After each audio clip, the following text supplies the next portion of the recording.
I'm the Director of Programming at Social Innovation Canada. It's my pleasure to welcome you to this Investment Readiness webinar. We will start the event shortly, but before we begin, I would like to do a land acknowledgement. Today, we as a community are gathering in a digital realm from many individual spaces. Together, we would like to acknowledge that the land on which we operate is located in the traditional territory of the Huron-Wendat, the Haudenosaunee, the Seneca, and the Mississaugas of the Credit First Nations. Today, we are excited to highlight Water Rangers' journey and how they are making freshwater and freshwater data more sustainable to communities. We will also learn how they leveraged investments from Thrive Impact Fund and Community Forward Fund to accelerate their growth and develop accessible water test kits that enable people to take action around their local lakes, rivers, and oceans. This webinar is part of our Investment Readiness programming in partnership with Employment and Social Development Canada. The goal of the program is to grow and strengthen the social innovation and social finance ecosystem by providing information, opportunities, resources, and connections that will help social purpose organizations become investment ready. Stay tuned for more of these webinars. You can also sign up for our social finance newsletter to receive up-to-date information. So we will start with a brief presentation by Kavanagh shortly, but before that, I just wanted to go over some very brief housekeeping items. We also have an audience Q&A segment at the end of the panel, so please add your questions in the chat box. Just some additional housekeeping notes. We have live French language closed captioning available. For those of you looking to have this feature visible on your end, you can select the show captions on your screen and click the up caret button to select translate to and choose your desired language from the drop-down menu. As a reminder, this session is being recorded, and if you experience any technical difficulties during the session, please reach out to my colleagues, Kathleen and Alex, using the chat feature, and they will be able to assist you. We also have a very short survey at the end of the session, so please kindly stick around and take a few seconds to fill that out and help us continue to improve these sessions. And now it's my pleasure to welcome and introduce Kat Kavanagh. Kat is the Executive Director and founder of Water Rangers, a nonprofit organization that builds citizen science tools to lower barriers to water monitoring. Kat has used her background in design and development alongside her infectious enthusiasm for water conservation to build an army of water protectors across Canada. Thank you so much, Kat, for joining us, and now over to you to get us started. Thank you so much for the intro and welcome everyone. I'm excited to share with you a little bit about our investment readiness journey, which to me is always ongoing. And as we grow as an organization, how we improve our investment readiness will evolve as well. We started in 2015 as part of a hackathon called AquaAction, and it was an idea of creating tools to help communities share their water quality data in real time so that they could respond to water issues. And from there, from that starting point, we incorporated as a nonprofit organization, and our goal, was to help groups to collect water quality data using our water quality test kits, input their data onto our open data water quality platform in a format that's accessible to the general public, and share that data so that it can be part of decision making. Now, most people don't know that there is a huge need for water quality data. This is from the WWF watershed reports, and you'll notice a lot of gray on this map, and that's data deficient subwatersheds. That means in a lot of Canada, over 60% of Canada doesn't have enough data for us to give their watershed a health score. So how can we improve our water quality if we don't even know where we're starting from? And we really want the communities that care about those waterways to be part of that conversation. And we're building tools that do that. Now, I'm not going to talk too much about what we've been doing. I hope you will visit our website and learn more. But today we're here to talk a little bit more about our investment journey. But as you can see, our impact is really important. We are empowering people and groups to collect that data. And the reason that that's really important to me is that people protect what they love. And one of my favorite things is getting feedback from our groups that tell them that they have the tools that they need to talk to their communities. So a lot of our investment readiness journey started through our water quality test kits. And we're a social enterprise nonprofit. And basically what happened was in 2016, we launched our first water quality test kit program. In 2017, our grant-supported program was so oversubscribed, people were asking us if they could buy our test kits. What emerged from there was the social enterprise, and we got our first investment from the Center for Social Enterprise Development and Community Foundations of Ottawa to start our social enterprise.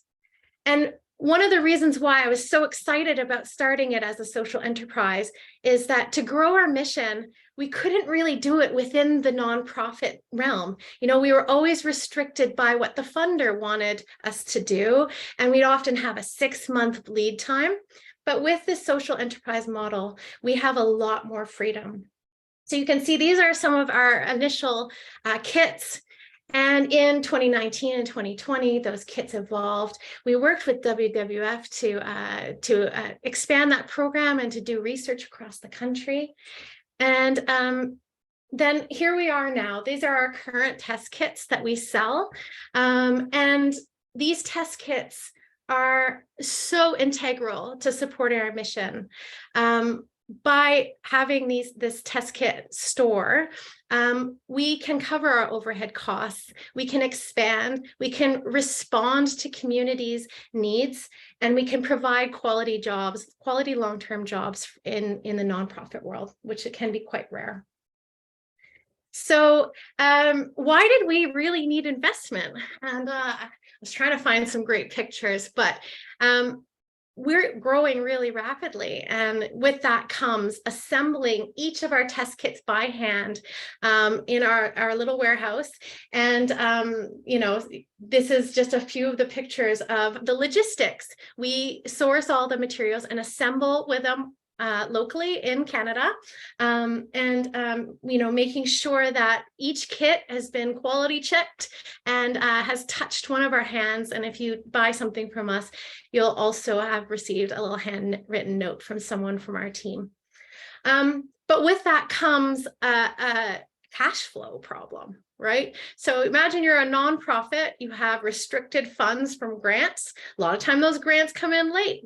And a lot of times what we ended up having to do was, me personally, is put things on my personal credit card, waiting for that grant funding to come in.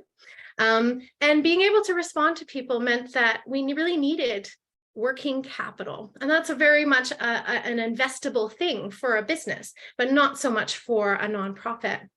Our first bit of credit was a credit card for $1,000, which we had to secure with a $1,000 GIC. So in order to have any credit, we had to give them that same amount. And you know, I think that this is a lot of the barriers that a lot of nonprofits encounter, especially ones with social enterprises. They can't access those traditional tools. And when we got into our investment from the Community Forward Fund and from Thrive Impact Fund, and even now, we're holding over $160,000 worth of inventory asset. And that means that that money is tied up. And as a nonprofit, we're not supposed to be making profit, but we have to have that cash at hand.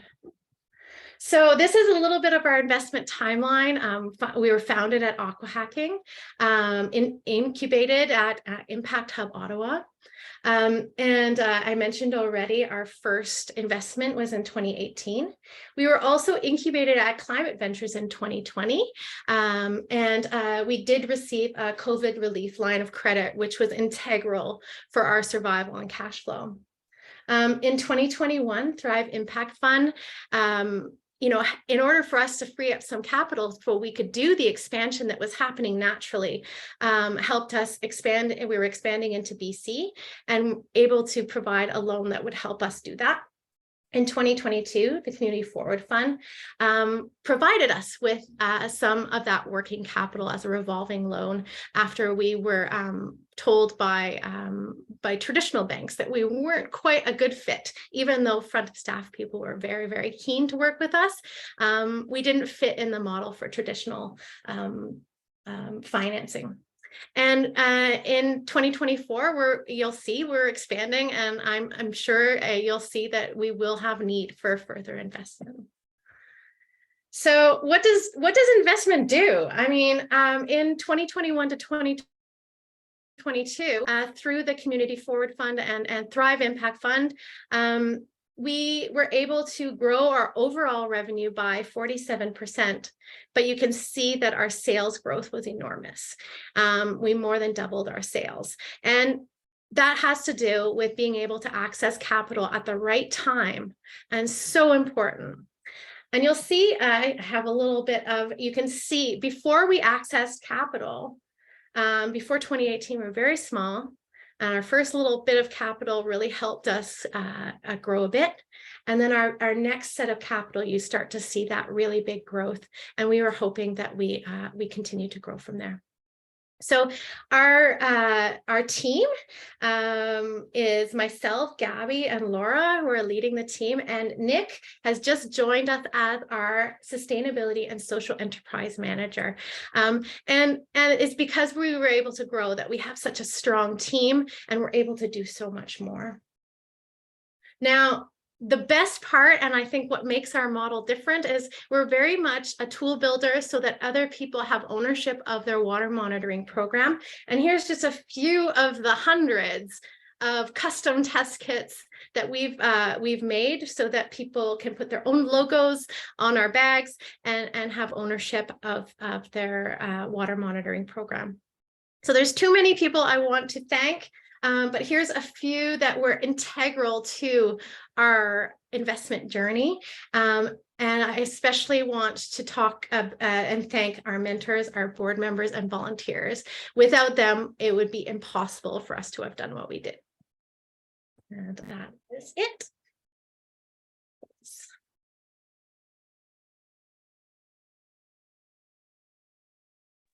I think. Great, wonderful.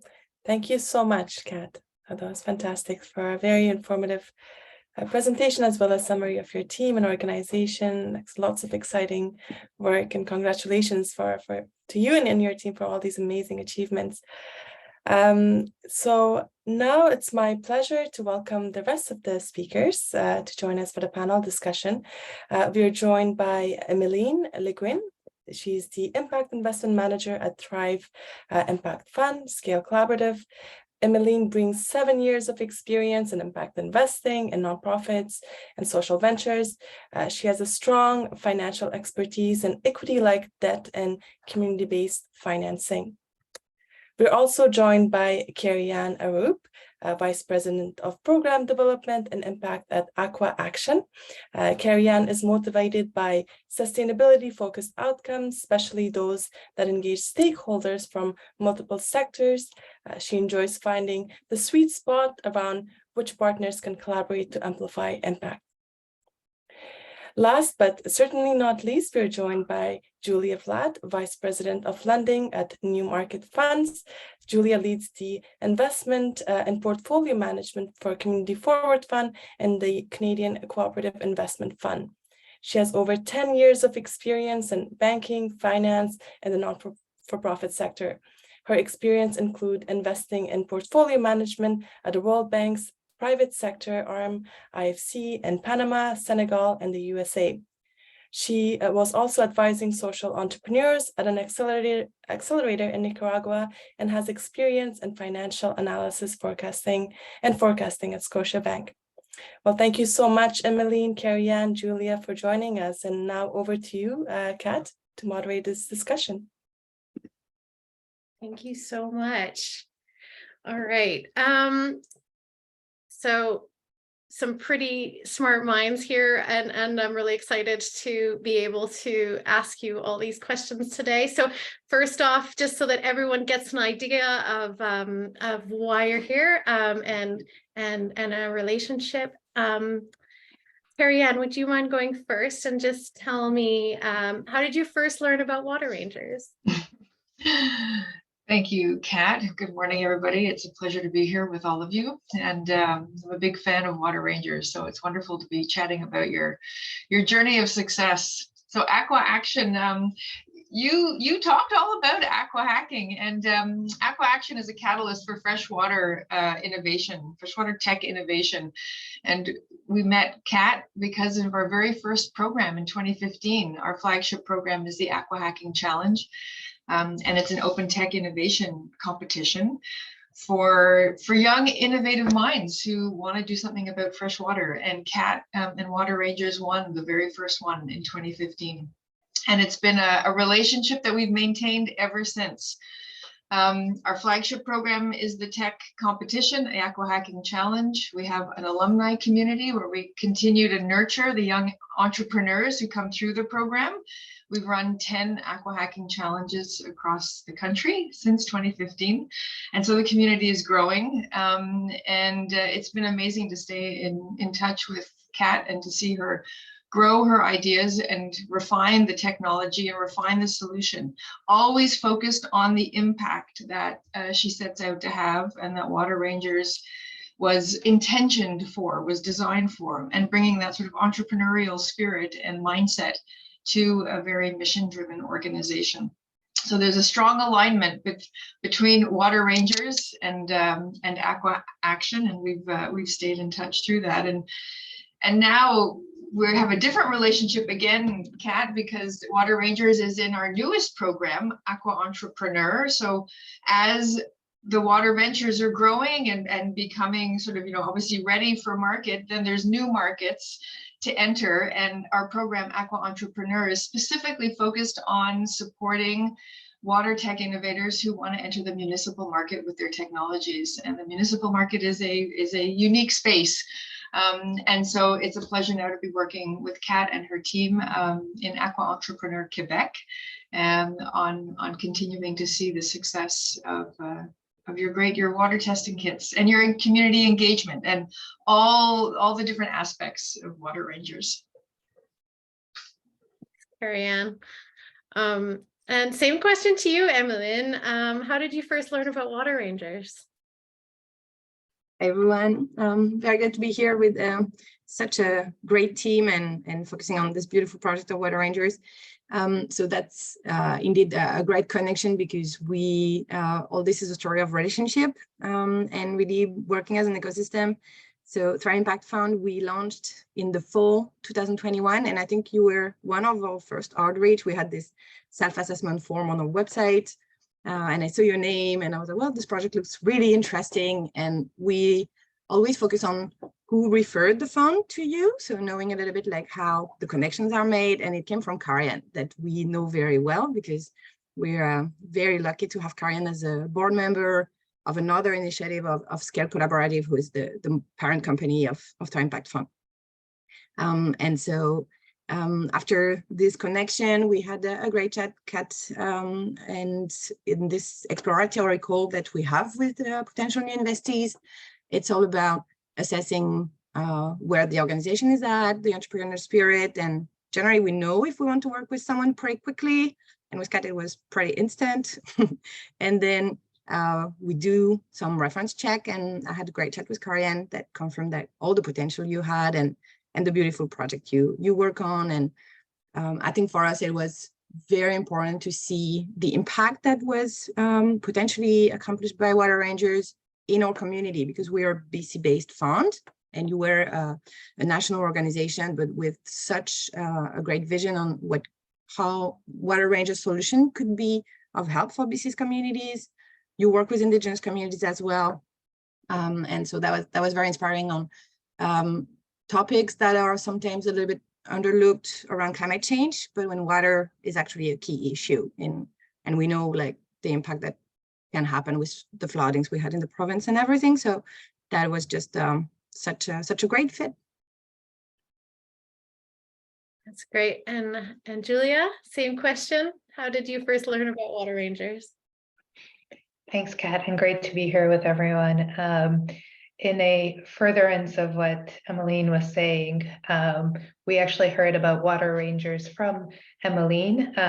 Thrive and Community Forward Fund and CCIF are working closely together as investors in very similar types of organizations. So we frequently do connect on potentially interesting investees that we'd either like to co-invest on or potentially is a fit for one of us, but not the other.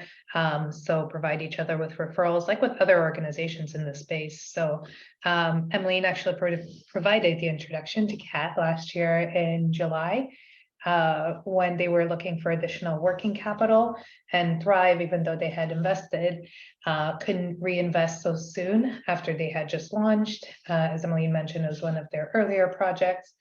And even though we have slightly different processes and we have to do our own due diligence, having this referral from an organization that we know and trust and we know what their process is, it's like also meant that, you know, we knew that having gone through the Thrive process, it meant that Cat and Water Rangers already had most of the things that we would ask for and the documents that we would be looking for. So it made for a much smoother and quicker review than normally to know that you have already gone through this process with a couple of additional investors.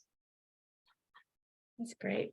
I'm going to go off script a little bit because I think one of the things that I want to sort of highlight, maybe Kariann first, but what, you know, the sort of work that you're doing in AquaAction, what gaps did you see in the ecosystem that existed that you were looking to fill?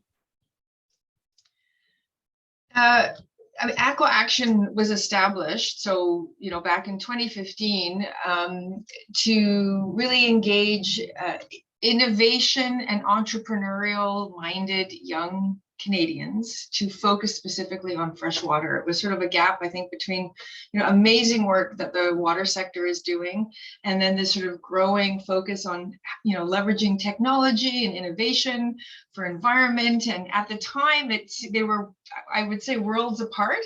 And AquaAction really tried to sort of bridge between those worlds, right? And, you know, I always like to say that, you know, young, you know, Gen Z and young Canadians, they're so inspired by and they care so deeply about climate change and about water and what can they do, and they're really interested maybe in technology and computer science, and it's like, hey, that skill set, it is applicable to this huge issue, to this critically important issue. And so how do we just create an opportunity for that to come together?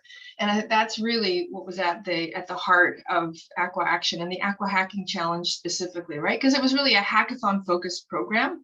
So getting all those ideas out there, but doing so in connection with the folks in the watershed, sort of the boots on the ground who know what the water issues are, who understand it, who are working hard, and to bring a sort of a bit of a disruptive perspective on an issue so that a whole new set of solutions can emerge, right? And I mean, I think Water Rangers and your test kit is a perfect example of that, right? That came from a need you had. Like it was a really specific need. Like we want to solve problems, you know, fit for purpose innovation that really are going to be solving the problems that are out there and that are desperately necessary for the sake of all of us. So that, and I think you know, the program has grown.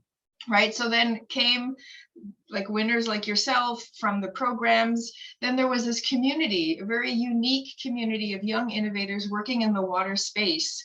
And, you know, water is a unique set of, I'd say, issues and criteria when working on water. So nurturing that community to ensure they are investment ready, growth ready, scaling ready, right? So, and there's particular things that these young innovators were needing. So we created the alumni program.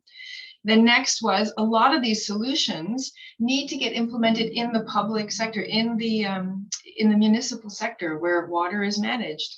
So how do we then create a program to help facilitate that? Because again, the municipal sector working around water, very niche sector. So every time we've grown our program, it was really to fill a gap that we saw that was preventing solutions from getting out there into the market to make a difference for water. Love it. I love it. And I think, you know, I think about when I started talking with Emeline and, you know, the Thrive Impact Fund, I feel like there's a similar, there was a gap. And, you know, when you're working with potential investees like us, what are you looking for as far as alignment and what makes them investment ready? That's a great question, Kat, because that's a lot of the heart of what we do at Thrive Impact Fund, is really assessing where the investee is at and their potential for growth, definitely, but also this balance between sustainable business vision and higher impact in communities. We actually do that in a very general way. And it doesn't always lead to investment, but sometimes it can be anyway a good intermediate step for an organization to build a little bit of business acumen, especially in the nonprofit realm. But it's all about having access to the right capital at the right time. And that can be us, that can be others. I think in your case, particularly, it was very clear that you were building this income generating revenue stream apart from your more granted activities, and that this is what we assess. If this is, there is some proper income that can be generated with a model that brings sustainability and profitability, because we all know, well, non-profits are not supposed to make profit. That's not really true, actually. I think I like better the framing around not for profit, meaning it's not the main goal. And the main goal is firstly to achieve impact in communities, but building the right profit margins is a way to reinvest in those missions.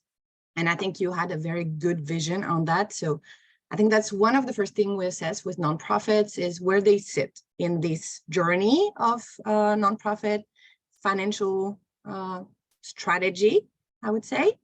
I like that today you call yourself a social enterprise, because you definitely are one, even though it's not a separate entity for you, it's really embedded in your missions. So it's all about, yeah, very much like assessing where you're at, what type of capital would suit you, the amount of debt, of course, that you can service. But I would say, for example, the amount is one thing around like what's your revenue trajectory, your repayment capacity, and we make sure we keep margin and don't put extra pressure, but also making sure that you don't access to too much debt at the first time. And I think there is also a part of financial literacy and business education on that if it's your first loan, we tailor it in a moderate way. So you get used also to the debt systems and building relationship with your investors, and that you can grow gradually. And that's why it was great to see Community Forward stepping in after that. And I guess tomorrow you might have a way larger project that you will need investment for, and you'll be way more ready, both on the financial and the entrepreneurial side. So yeah, that's a lot of the work we do. We generally build some financial modeling with every investee, even small deals. We simplify it, of course, for smaller amounts, but that's also, I think, part of this financial education that we can provide. We try to be very horizontal with investees. And myself, my first background is not in finance, and I see finance as a mean to leverage impact and not as a goal in itself. But the elements of knowledge that we have, we try to share them and build this capacity in entrepreneurs so that they then become also more autonomous looking at finance, and they demystify it, kind of. I love that. Yeah. So important that that financial literacy and the coaching from Thrive Impact Fund has been really quite magical, and the business skills that that us as a team have been developing and seeing where those gaps were. It's we participated in one of your programs, the Thriving Nonprofits, and looking at diversification and all sorts of other things. So I think if for the participants, if you haven't been part of getting some business skills, if you're a nonprofit, is so important. And there's lots of great coaching programs and out there. But I guess that leads me to my question to you, Julia. You know, you're part of you know, you're part of a smaller, I guess it's a fund within another. I wondered if you maybe could speak a little bit about the reasons for that sort of relationship, and how the Community Forward Fund sort of is fitting a different need than maybe sort of traditional investing. Sure, and thanks. I think similar to what Emeline was saying, you know, we try to be an investor that fits not for profits rather than nonprofit, because we also have a look at sustainability, both in and of itself and also financially, to ensure the organization will be able to keep going and creating its mission and its impact. So Community Forward Fund looks to support non-for-profits as well as charities, and we provide loan or similar products to them to help them, in some cases, set up, grow, acquire properties to be able to expand their programming. We also work in housing and across various sectors. So we can provide any number of loans. What we ended up working with Kat, and we've done this a couple of times, it speaks to something you mentioned in the introduction, Kat, about the benefit of social enterprise and not being tied to funding, which may be restrictive. You only have line of sight on several months of cash flows. And we've had a lot of requests from potential investees for lines of credit. Unfortunately, we're a relatively small organization, even though in this space we're not the smallest. But we're still a relatively small organization without a huge banking back office. So we just don't have the capacity to be able to do, you know, $1,000, $2,000 at a time in terms of products. But what we tried to set up as a result of the need that we were seeing in the market, and we worked with a couple of organizations in this, and it does work quite well with the social enterprise model, but also with organizations that have government funding, that have either withholding or they get repaid based on invoicing, is set up a loan that has a 5-year term. So it's a longer term loan, but actually every year it rolls over. So you can borrow as Water Rangers did from us for 1 year, and at the next year you renew it. But it's a very simple process. You don't reapply. There's no application fees. There's no closing fees.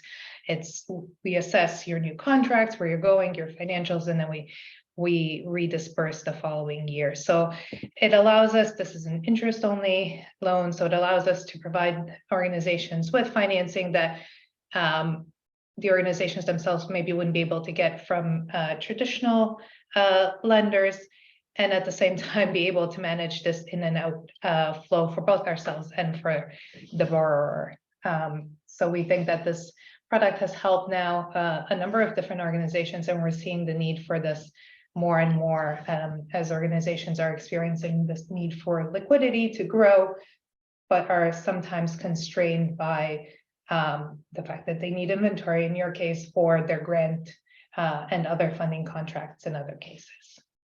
And do you think that, you know, you're one of only a few, you know, there's not that many organizations or funds that are providing this. Do you think that that is going to change, or that the models will change? I mean, yeah, I think it's a nice product, and we've seen a lot of demand for it. Hopefully there will be other organizations that will be able to provide this type of funding, because it does seem to really fit a need in the market. It's probably not our biggest product. We provide more traditional or bridge loans or anything like that, but I think it's a growing need in the market right now. So definitely, if there's other potential investors here that are looking to set this up, I'm happy to have a chat how we structure ours. That's great. And Emeline, how do you help? How do you help the groups coming through this process to get investment ready? We talked a little bit about if it's, and Julia's mentioned as well, and Kariann's talked about the sort of incubation at different stages. But not everyone is quite ready to get investment from the Thrive Impact Fund, for example. What's the sort of process? So it's indeed very variable depending on the type of organization we work with. We also invest in for-profits, and I find it really interesting that it's not that different for them either, right? And so again, it's all, and some, like we say, nonprofits are a little bit overlooked and perceived as risky, and actually some for-profits might be way riskier, right? It's really interesting to see also how there are still some misconceptions on the market. Hopefully that will change in the future. I feel like I'm from France originally, and I've seen, for example, the banking sector in Europe really evolved a lot in the last decades, because some funds like ours or others were investing in nonprofits, and banks were like, wait a minute, that's interesting, right? And so I think it's a lot of education also for the system in general. But I would say that it doesn't really matter how incorporated you are, but the elements of risk will be generally the same. And I think it's a lot about leadership and vision, firstly, and having the right entrepreneur, the right team, of course. In the nonprofit sector, definitely having two different organs of decision-making between management and board is maybe a complexity that is today not completely understood by other players. That might be also one element. But I think that making sure that everyone is on the same page, I think it's part of the investment readiness program and work we do, that we understand how things are articulated between operations and governance. Clearly, having some financial literacy is necessary. Again, you don't need to have an MBA in finance, but you need to understand the basics, and especially where you're going and what kind of financial capacity you're going to build for both the repayment and the monitoring of it. So we do actually a lot of conversations around that. And then for those that are too far from investment readiness, definitely we point them towards the right people, because we're not professionals in that either, right? And there's only so much we can do to prep a deal and then to assess it, right? We need to still keep the right boundaries for that. But we work with a lot of different consultants that can be really great help for that. And I would say that for any organization that really wants to access investment, if they feel that there is too much of a gap for them, it's worth spending some money on the right consultant partner to help you build a business plan, a financial model, and you will gain a lot of education from it as well, I think. And I would say investment readiness, then there is investment readiness, and then there is investment support, because it's a process. There is no such thing as a risk zero project. It's part of it, and part of it is definitely making sure an investee assesses the risks in their project. That's generally a very good sign for us when we get a business plan where there's been a risk assessment done by the organization. You guys actually had done that, and I remember it. We may challenge it and see risk in a different way. But I think having this certainty that it's been assessed properly within the organization, that you will go from maybe a risk aversion, which is still very common in the sector as well, and it's understandable for a board. It's a big decision to make to access lending, right? But maybe making sure you assess it, and then we will help you monitor it. And that's a lot of the work we do. assessing where like the main risk lay and putting some risk mitigation strategies in place.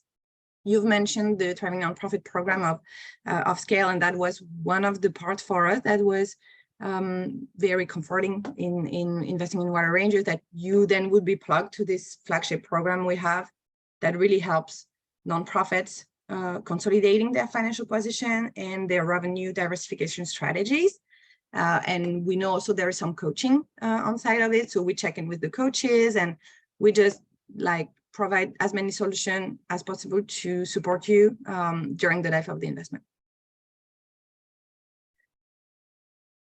I guess, yeah, I wanted to follow up with that one, Emeline, because I think, you know, you talked a lot about process, and I wanted to hear, you know, from you, how you think, you know, Thrive has a very, I think, unique, as a person that went through lots of different, tried to go through different funding opportunities that ended up more being suited for for-profit organizations, how investors can improve their due diligence, their ability, you know, you've mentioned a few of those things, but maybe generally, what insights you've had from going through this sort of first couple of years. Yeah, that's a great question, I think. So when we built the fund, really like the team at scale came with a social entrepreneur background themselves, or nonprofit leaders, and the goal was to avoid all those processes that you mentioned that were exhausting, sometimes and making sure, again, we assess the risk where it really lays. And so we intentionally built a process that would be as straightforward and easy as possible without compromising on the quality of the due diligence. And we've been told that we're pretty thorough. So I think that's all about playing with this balance. But what we've done also, and for smaller deals, is really to build a simplified system. And that was very important for us because we cannot assess in the same way a 30K deal and a 500K deal, right?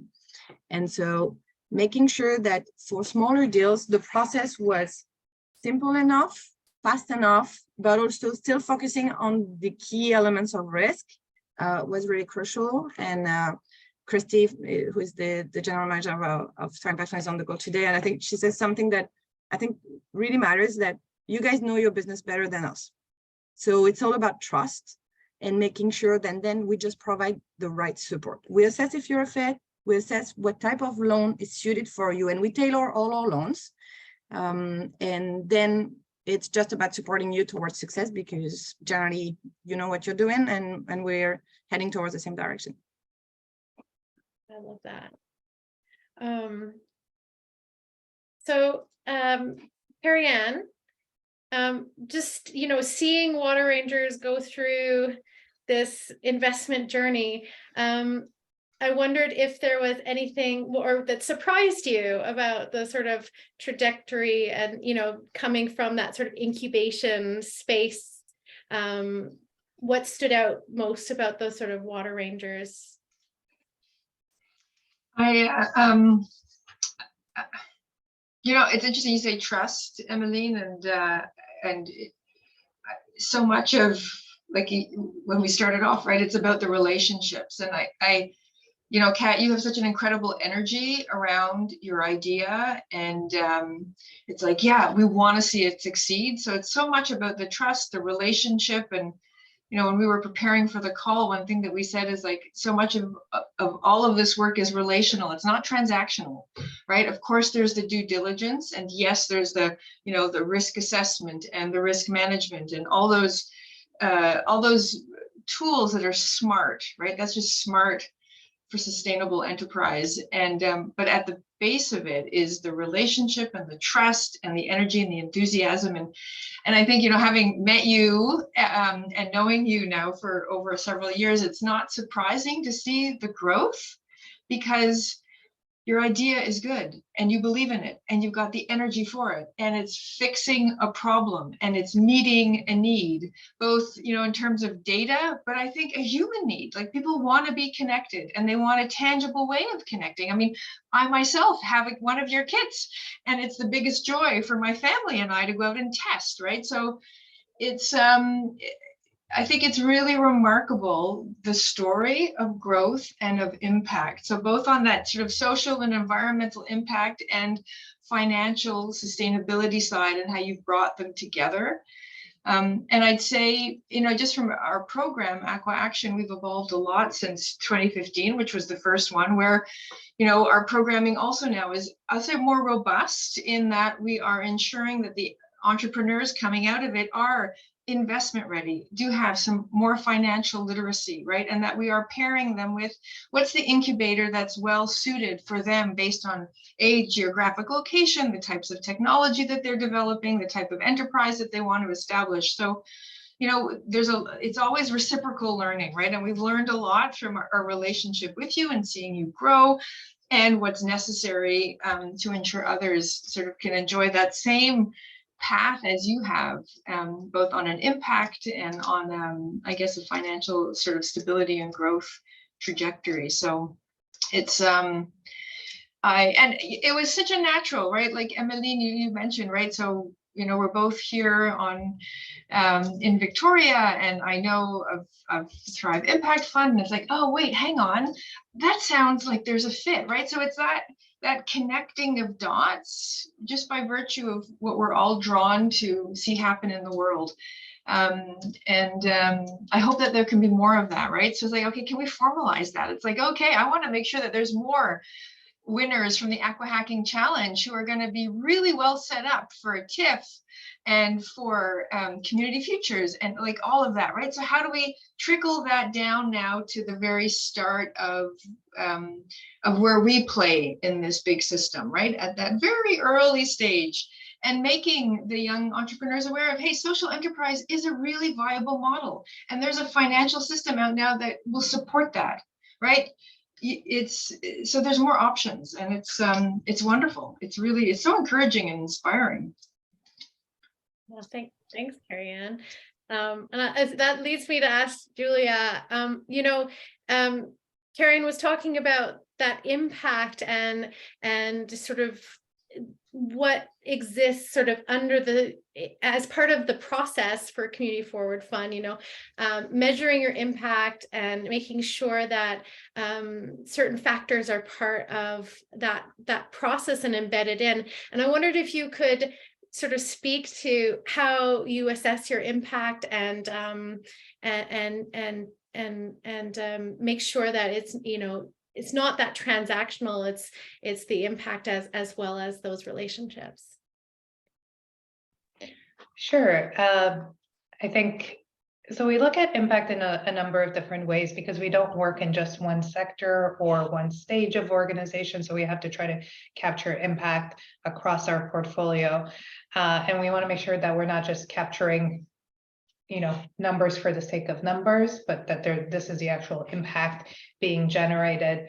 So we look at impact in 5 key areas. So we look at inclusion, diversity, equity, and accessibility, and reconciliation as one of the areas that is very foundational for the impact. And we try to be holistic about this, not just check the boxes, but rather tell us about your team, your board, your customers, and your process.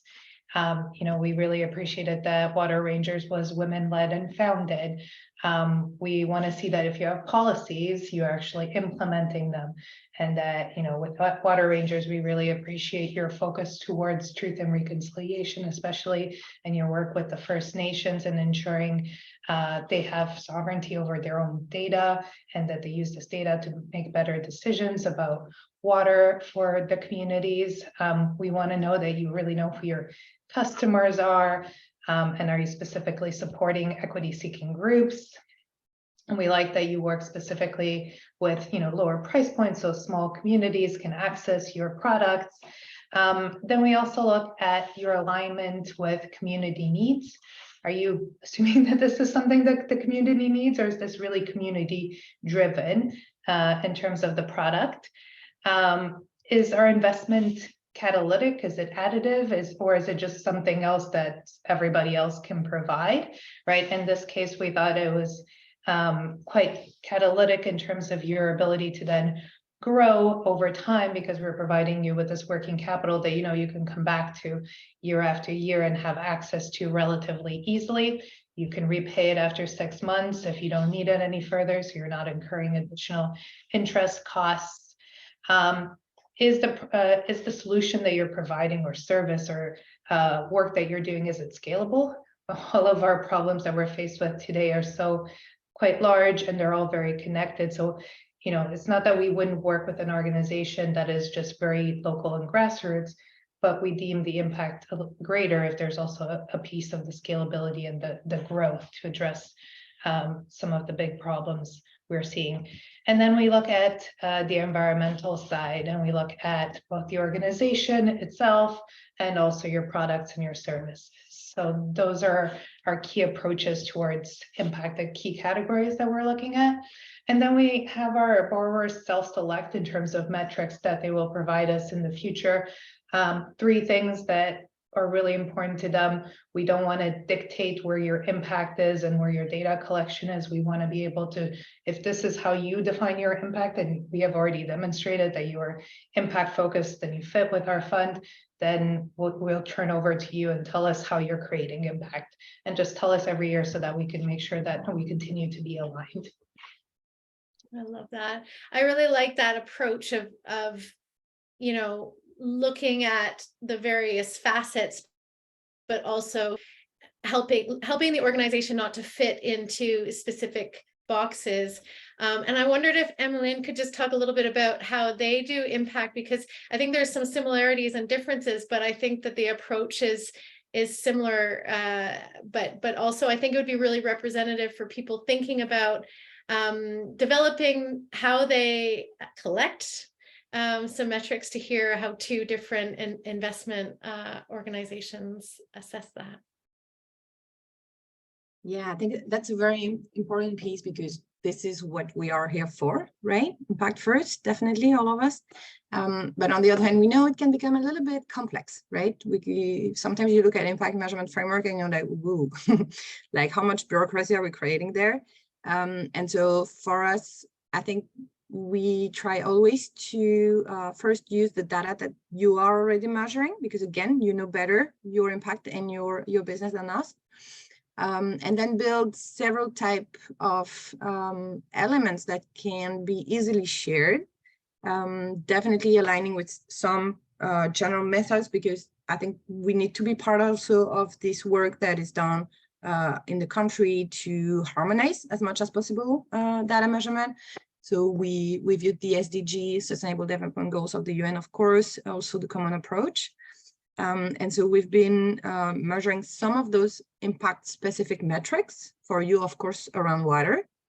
But we've also measured some project success metrics, meaning when we invested, your goal was to increase your action, especially in BC. So it was about the number of communities you're going to work with, the number of partners, the number of test kits that will be present in the communities.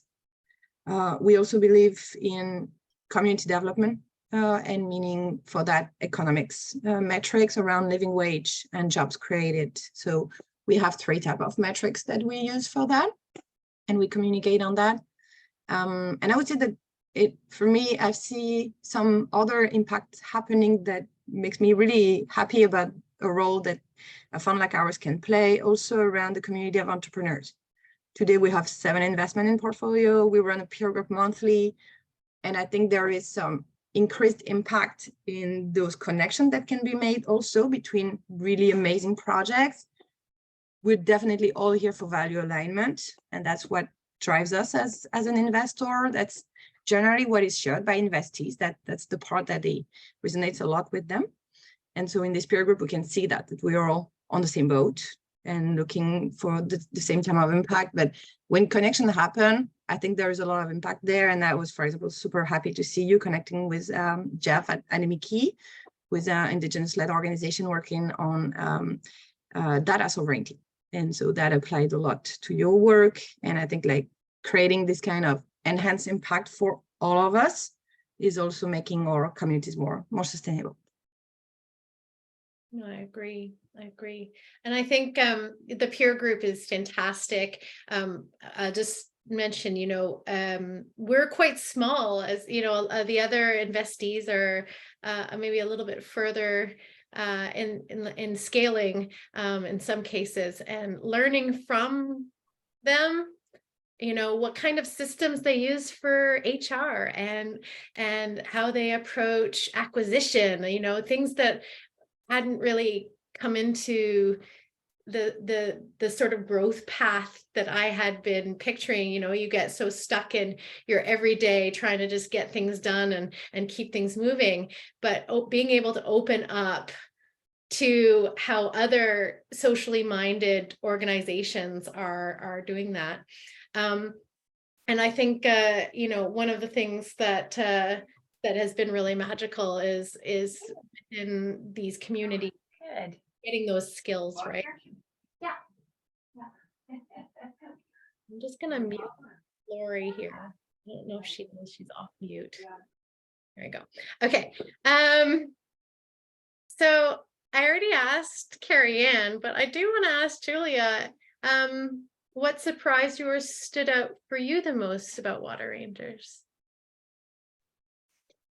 I think, I don't know if it was a surprise, but I think the tenacity of the team, I think, is very important. I think Emeline already mentioned that we, it's the team is a key driver.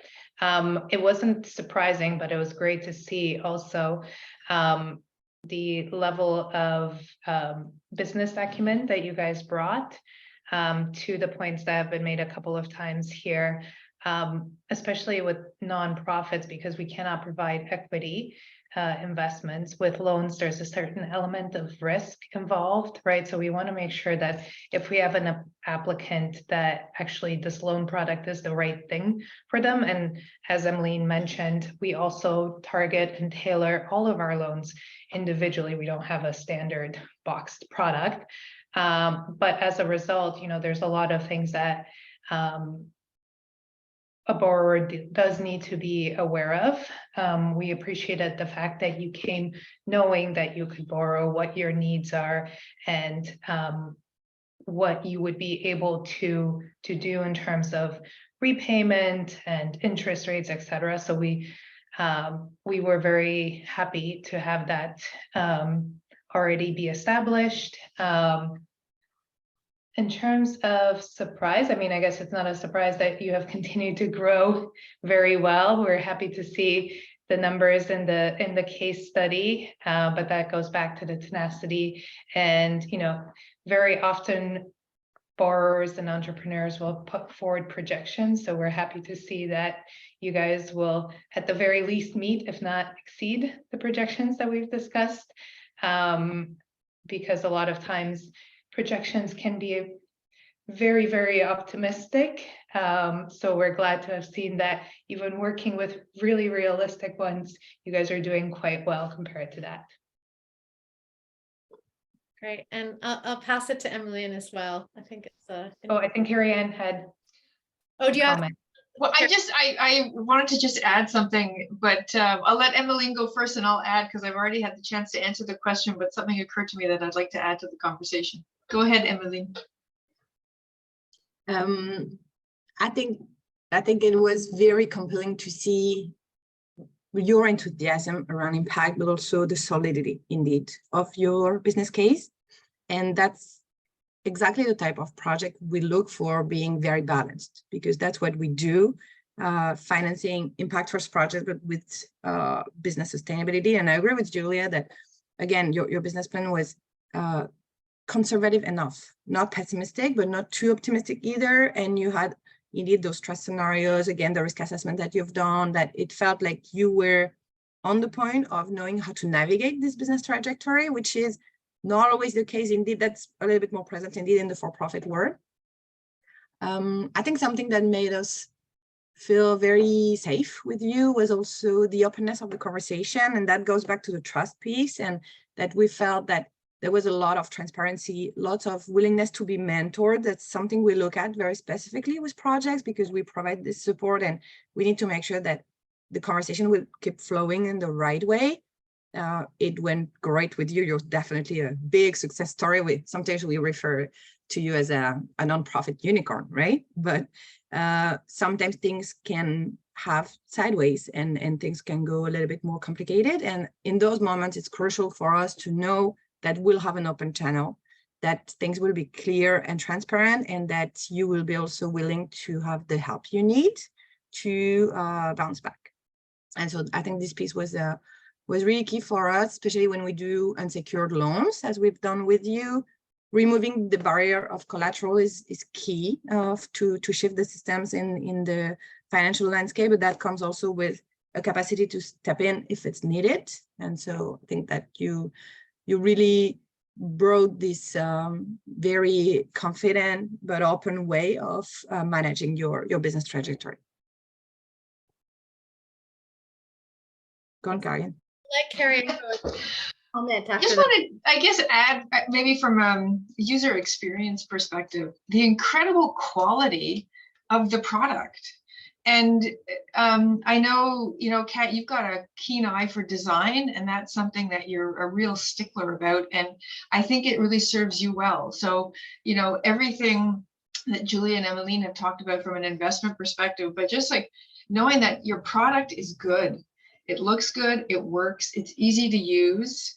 And I think that's huge, right? That's a really important piece of all of this as well. Having had the opportunity too to work with the person that you hired in BC when you got the funding to expand, like the service, like the quality service and the personal engagement of the staff and the team at Water Rangers just complements that in terms of it's a full, like the full experience is quality from start to finish. And that's really important, right? So I think that just is it's as much about the impact, but that what you're producing is just really good, right? And it looks good, it works well, and it's fun to use. So I just wanted to add that in, because when I got the kit, that was like, wow, like this is amazing. I was opening it and I didn't even, not until I actually saw it and held it and worked with it, it's like, wow, this is what Kat did. It's incredible. So I just wanted to add that in. I just wanted to add that one of the key strengths that we had in our review of Water Rangers, now that you've brought this up, Kariann, was very low returns and warranties, less than 1%, great quality. This is the feedback that we received. So to second your comment about the product. Yeah, and I very much agree. Having been taken out by this BC coordinator that you hired, that was indeed very value aligned with you and so great, going water testing, it just showed indeed the quality as we see current, but also the fun part of it. And I think something that Water Rangers is bringing that is very special is this community building around water testing and water protection that is very unique, very horizontal, very citizen-led, and very accessible. And I remember we had a lot of fun with these little color things and whatever, right? It just means that it works, and I can understand that it's such an appealing product, and I would encourage everyone to reach out to the Water Ranger team in their communities and go water testing. Yeah, you're all very sweet. And I think, one of the things that you're talking about, like, oh, this moment right now, like we're doing really well right now. But I think for those people, we started in 2015 and I couldn't do this as a full-time job until beginning of 2020, and that was out of like less than minimum wage type situation. So I mean, the amount of time before we even thought about getting investment, you know, the grants that I got would go to hiring staff or web developers or whatever, and I was working full-time while doing this. And I don't want to like discourage anyone, but I also don't want people to think like this isn't easy what you're trying to do for your mission, and you better love it, because it's a lot of work, but it's also very fulfilling. But I will say, if you don't make money, if you can't make a living, then you're not going to be able to do it for a long term either. And we really need people to have these sustainable organizations that can hold the capacity of, I think one of you mentioned it, I don't remember who, but the problems that we're facing are so huge. We need these socially minded organizations to be able to scale to those needs.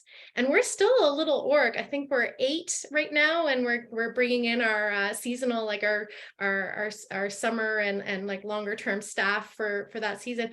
But you know, we're really small compared to the issues, and it requires finance. It requires all these sorts of things. So yeah, you talk about the product, and that's one of the reasons why in my presentation I put some of the really older kits that I think look terrible now that I look at them, but the evolution of the product happened over many years, and it just got better and better. And that's what you have to do. You do the best you can, and then the next version's even better. Okay, I don't know how I'm doing for time. How am I? I'm okay. Okay. I would love if, I guess this would be for all of you, what advice would you give social purpose organizations that want to be considered investable by organizations like yours? You know, maybe at the stage where they have an idea, maybe a first prototype, and they want to make that journey towards getting to maybe a point where they can scale up. What advice would you give them? I'll give it to Emeline first.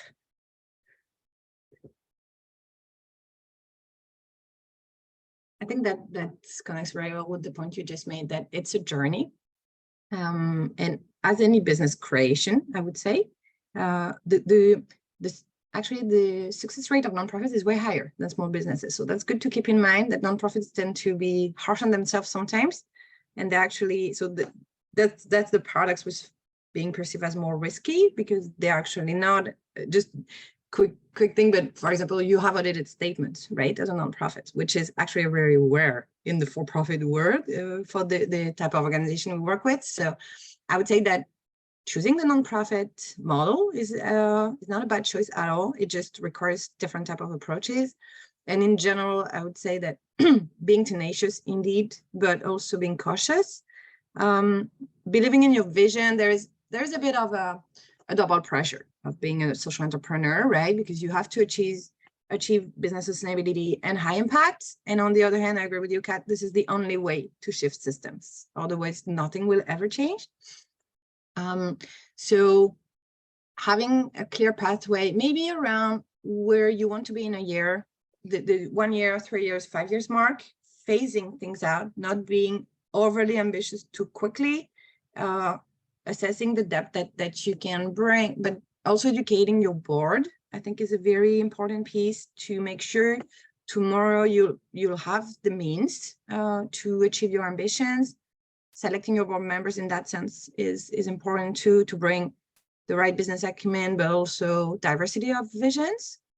And again, having access to proper consulting on those topics can be very beneficial and accelerating. And the investment readiness program just closed for this year, I think, but there will be certainly more access to funding for that, and having support from professionals that will be able to help you on those two sides of your activity. The impact, of course, understanding the nonprofit, but also the business vision is really key. And we believe at scale, that's a lot of what we do, but that the achieving higher impact comes with revenue diversification and financial autonomy.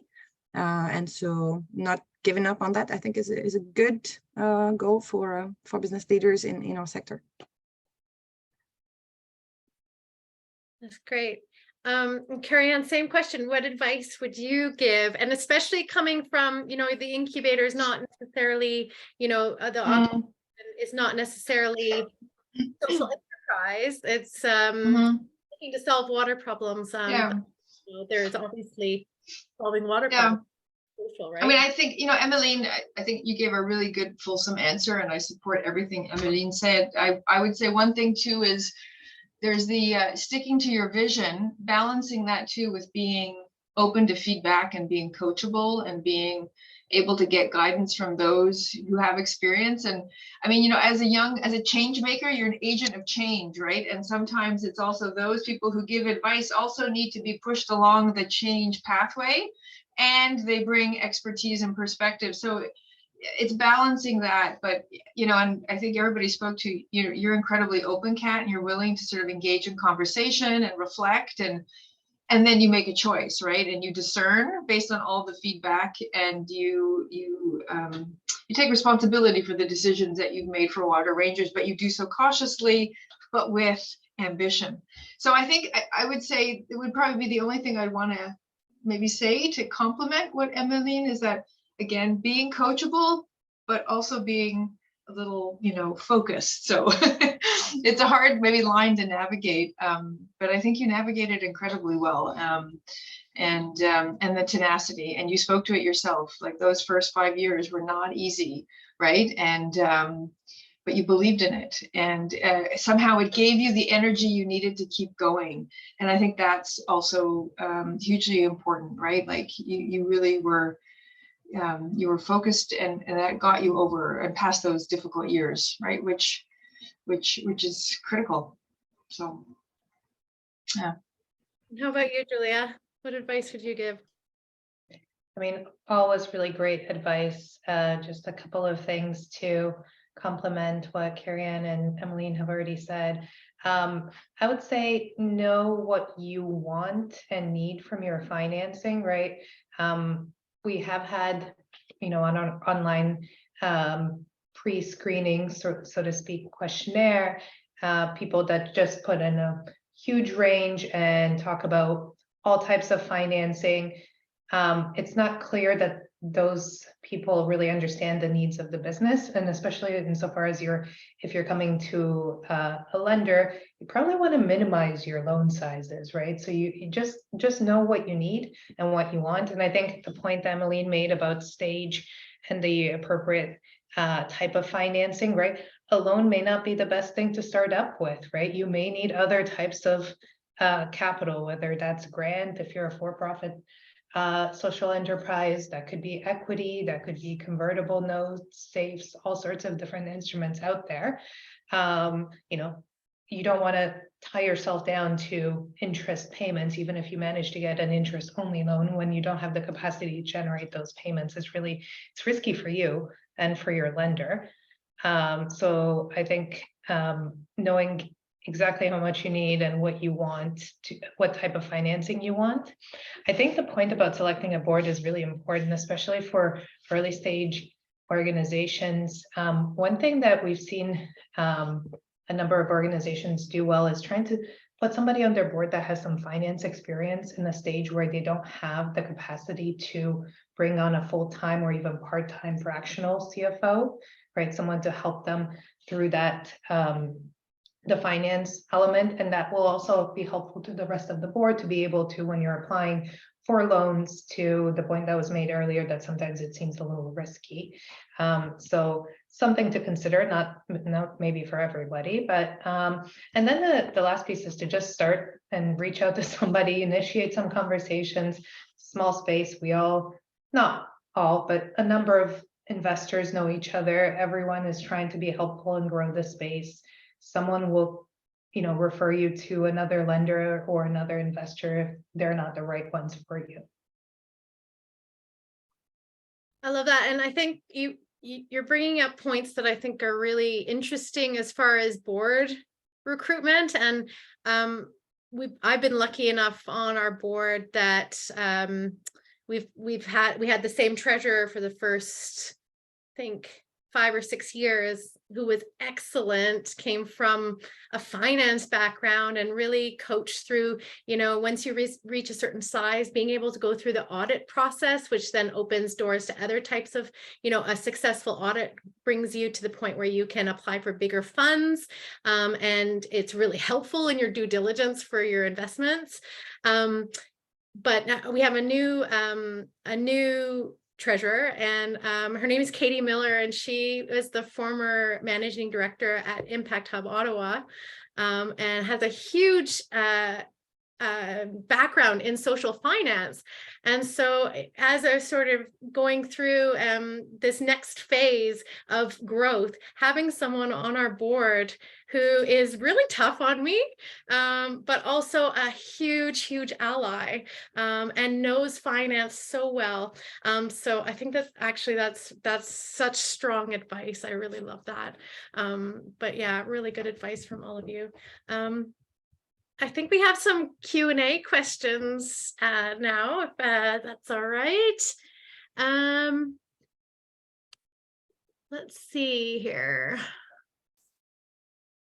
So I guess this is, what are your experiences and challenges in going through the diligence process to access impact investment and funding? What were the critical steps for becoming investment ready? I guess that's a question for me.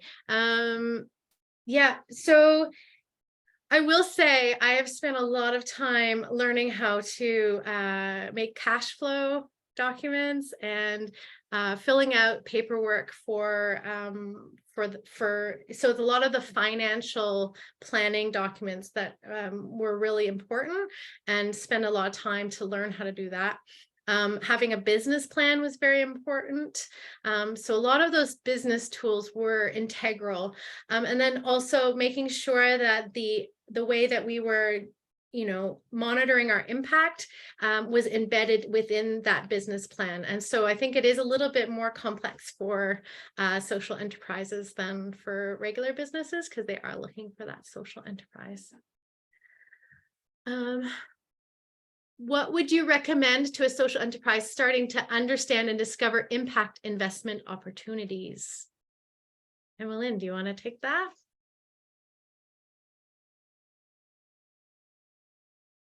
Sure. I think Julia's point was really key.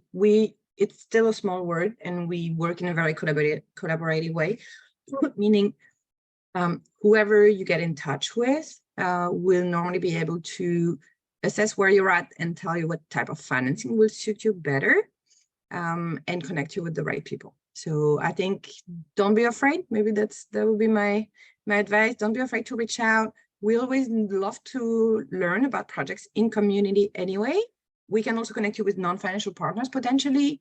And if it's not a fit today, it can be a fit in 6 months or a year, right? So it's a very flexible and open, and I think supportive community.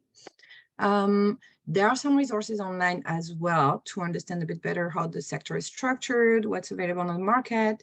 If you want to look at our website at Star Impact Fund, we've done a series of webinars last year called Social Finance Chat, where we've tackled a few elements around social finance that gives you an overview of the landscape. I may put the link in the chat. You can rewatch those recordings. It's really general information.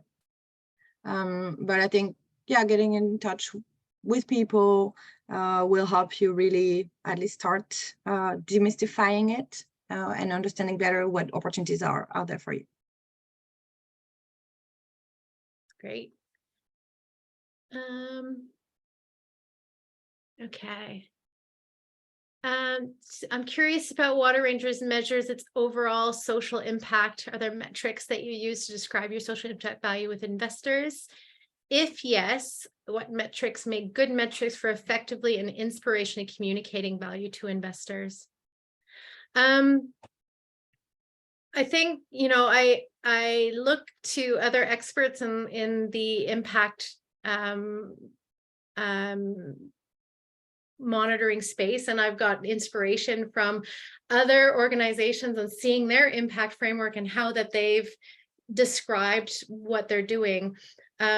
I really focus a lot on storytelling, and I really want the metrics that I'm recording, things like how many test kits are distributed, but that doesn't really tell you who's using it and how are they using it and how is it really making a difference in their community. But we're also interested in how we can lead to sort of a shift in society where people feel like they have the ability to lead their local group, to teach water monitoring, and to have conversations with decision makers about the future of their water body. And so I see what Water Ranger is doing, and a lot of the sort of metrics that we collect are about how people's capacity for monitoring their local waterway, but also building community and being engaged in restoration and other sorts of processes within the ecosystem of water stewardship. And so it was really great, really using the frameworks. AquaAction has ways we report with them as part of the entrepreneurial network, and then we have the ones from Emeline, and then the ones from the Community Forward Fund, and as much as possible, it's sort of try and consolidate it and make sure that when we're expressing it, that it's telling a really important story about how the impact is happening. I don't know if anyone has anything they'd like to add to that about reporting. I just I hear a little sort of call to action. The three of us should talk about how we hope you will share your impact with us so that we can report. And maybe there's some alignment or something we can leverage between the three of us to be able to tell a shared story with regards to Water Rangers. So I'd be happy to pick that up as a conversation follow-up from this webinar. One of the things I like, though, is that all three of you have a different angle and slightly different way that you're approaching maybe our sort of core story, but you can choose. I was thinking when I was working on the presentation, I'm like, what story do I want to share today? What do I think will offer value to my audience? So I'm always thinking about that. Let me see. Let's see.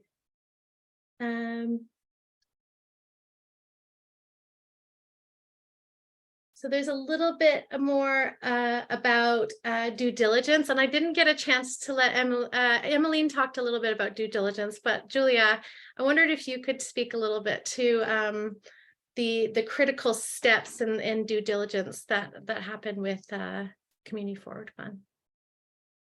Sure. So I think it's quite similar, unsurprisingly, to what Thrive is doing and what Emeline mentioned. So we look at the organization, we look at the mission, the impact, the management and the board, and your capacity to deliver what you were saying your project is. In this case, the organization and the project were one and the same. The project was the growth of the organization, but in some cases the project is not separate from the organization, but perhaps new to the organization. In some cases, it could be an organization looking to acquire a space. So the project has to be assessed separately. To the point that was made earlier, we are a loan fund generally. And for the nonprofit sector, that tends to be the typical financing. So we have to make sure that there is the ability to repay. So we look quite closely at your financials, because there's things that we can do. We can structure moratoriums, we can do interest-only periods and other structural terms to make the financing a little bit more borrower friendly. But at the end of the day, an organization that can't make the payments puts the organization at risk and us at risk. So we do look quite closely at the ability to pay, which for Water Rangers was quite good. We look at projections, and I think, as we mentioned before, it's great if the projections are realistic. Optimistic is good, but it needs to be realistic and make sure that we're actually going to be able to achieve those different financing on that basis. So for us, those are some of the key things: the organization, the mission, the management, the project, and the financials. That's great. I think that we're at the end of pass it back to Muska. Yes, thank you so much, Kat. And my apologies for the background noise. It just happens to be a very busy time here in the office. And so no, thank you again for this very informative and engaging discussion, Julia, Kariann, and Emeline. There were great, some really great takeaways and considerations, and we really appreciate your time and participation. And of course, thank you, Kat, for this helpful presentation at the beginning, for moderating the discussion, your passion and dedication for this work. Truly an inspiring journey, as also pointed out by one of my colleagues who's joining this webinar. It was an absolute pleasure to host Water Rangers Journey in all the fantastic work you and your team have done. Kat, thank you. And as always, thank you to our attendees for your engagement and for those great questions. We encourage you to check out the case study. It provides a good overview of Water Rangers investment journey. The link to the case study is included in the chat.